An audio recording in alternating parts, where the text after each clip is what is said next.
But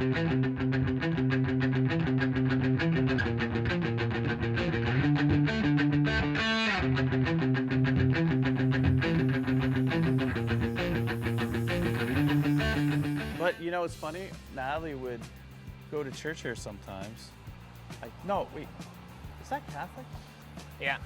Yeah, she would go to church St. here Dunstan. sometimes back when we first started dating, and there was a death metal show on CHSR that I just loved. And while she was in church, I would wait to pick her up, and I'd be listening to death metal in the car parked here, like every Sunday. It was awesome.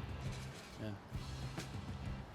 Yeah, my parents would actually, we would go to Christmas Eve Mass here sometimes.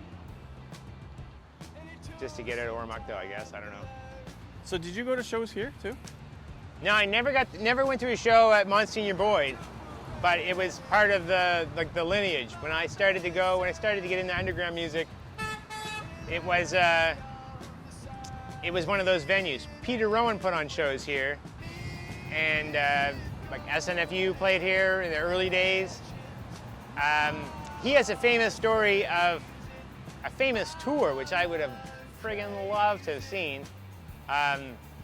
It was No Means No and DOA together, two Vancouver bands, or Victoria, and they played here, and the drummer for DOA had blown his nose out doing cocaine, and John Wright, the No Means No drummer, played both sets. He played the whole No Means No set, and then he played the whole DOA set. That show also took place during a snowstorm, and I remember Peter was telling me that people put on like their snow chains or whatever, like everybody came out of the woodwork for these performances.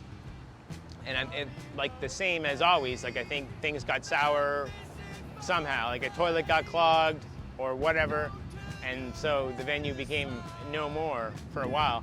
But besides all ages shows, this was used to be a lot of music here just in the Fredericton community in general. They used to do this thing called First Night, which was New Year's Eve, and there would be music all over downtown. And I remember my parents played First Night performances here at the Monsignor Boyd Center as one of these many stops. So you could get out on New Year's Eve and walk around town and check out folk music or check out some weird jazz band, or, you know, playing in King's Place or something. There was always some variety. But when Peter is one of those guys that I knew did cool shit, and his shows were legendary to my young impressionable brain when I got into this stuff. And I always wanted to know him, but he didn't live here then.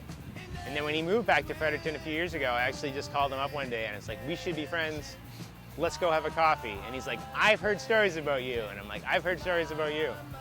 And then that No Means No DOA show, which is even like, I think it's even mentioned in the DOA biography book, the Monsignor Boyd show, when John played both sets. So it's you know, it's got a place in New Brunswick and Fredericton music history, but it also has a place in the national music history as well, which is kind of cool.